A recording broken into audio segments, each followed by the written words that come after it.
Tonight is either redemption or disaster for my El Camino. I've been battling a high RPM miss and a nasty transmission leak for weeks. I think I finally got them fixed, but bracket racing is the ultimate truth test. The clocks don't lie. We're gonna see if it can run the number or if it's gonna leave me hanging.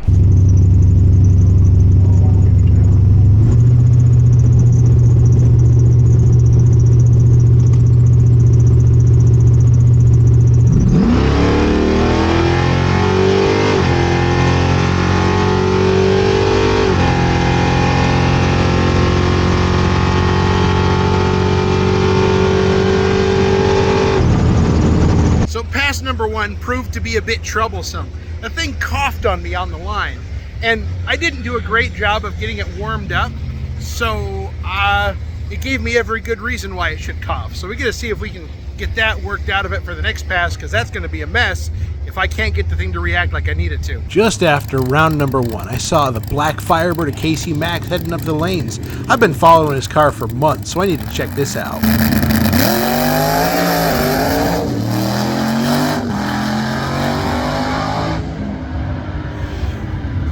After a brief moment of fanboying over KC Maxx and the Firebird, which actually has some pretty cool historical context if you check out this video over here, but I just couldn't shake the feeling that going into round two, that the problems that I've been having still persist and that something isn't quite right, no matter what I try and tell myself.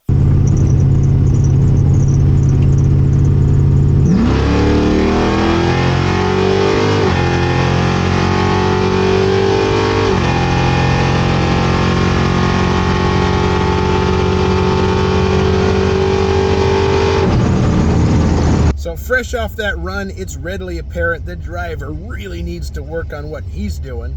That was 17 thousandths of a second red. It went 1261 with a 9 on the end of it, so I think the car is back in business. I think we've pretty well remedied the high RPM miss, and I think we're sealed up that transmission leak. The good news is that I can lay it back and keep it green. That's all I got to do from here on out. We are rolling up on round number one of eliminations. That means I got to put a dial in on this car. A dial in is what I think the car is going to run.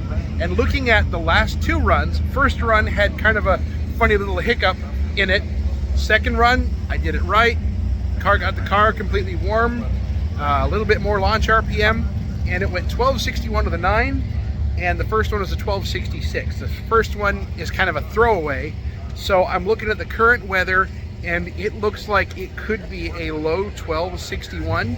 So I'm going to wait to put a dial on it to see who I'm up against to determine if I need to hold a little bit or if I need to have one that goes flat out. So let's see what happens.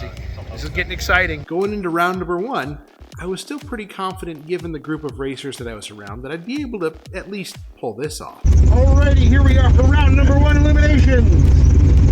I've got that black convertible Corvette over there.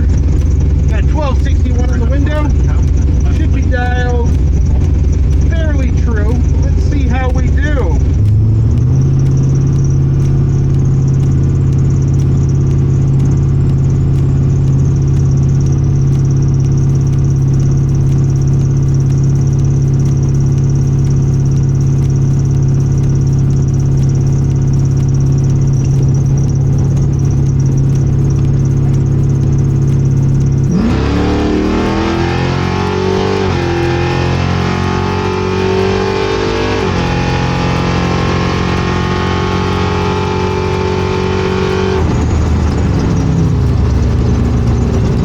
After that first round eliminations, I got that Corvette. But the funny thing was, I grabbed second gear 400 or 500 RPM earlier than I should have. Why did I do that? Because the RPM stopped really climbing like it was supposed to. And my alternative was to hold on to it for who knows how long, or just grab the next gear. I opted to grab the next gear and just see what was going to happen on the top end of the track. Luckily, it wasn't too bad that I couldn't overcome it. So half the fun of racing in a slightly humid area is you get frogs in places. Little froggy sitting out on the dually of my truck. Okay, they're hot lapping us because it's getting late. The dew point is coming up and reasons. So I went 1279 at 89 miles an hour because I was so far out of it. I mean, that Corvette was nowhere to be found, so I just backed way off. The goal is to get there with the best total package without going under, and boy, did I do that. So, based on the information I've got, it looks like it slowed up about 200. So I'm going to dial up 2 from where I was, and that should put me about right where I need to be. Let's see how we do. Alrighty, here we are. The next round, I have a 12-second Honda behind me. I think it's dialed to 1205. So I'm going to be leaving first. He's going to be chasing me down. Bet that thing's going to have a top end charge like crazy. However, it is front wheel drive. I'm not expecting it to hook.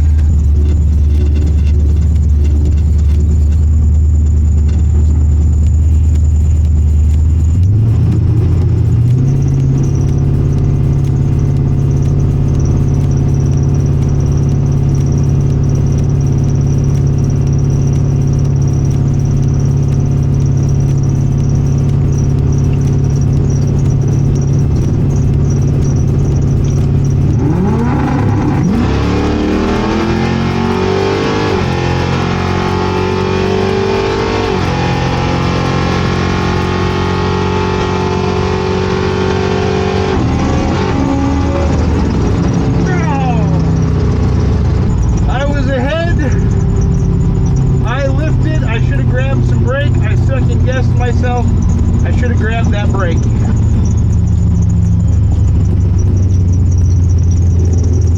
He wasn't coming near as hard as I was expecting, I'll tell you that much. Well, night's done. I went 12:59 braking out on that 63. So that was 400ths under, and I was even off the gas. Why was I off the gas? The answer is because I had room.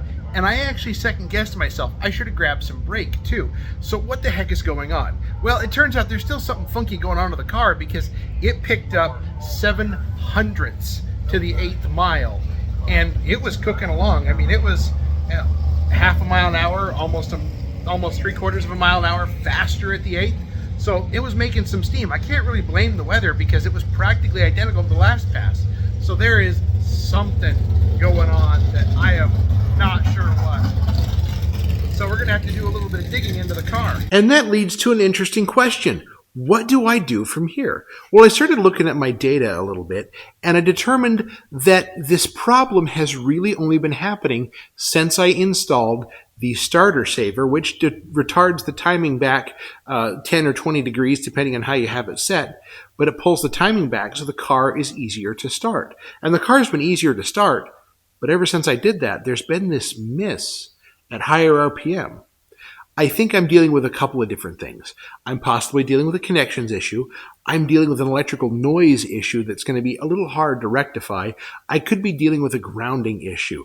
I've got some electrical gremlins that really need to be sorted through if this car is going to have any hope of being consistent again. Thanks for watching, and if you like this one, check out this video over here. There's a lot more drag racing action there.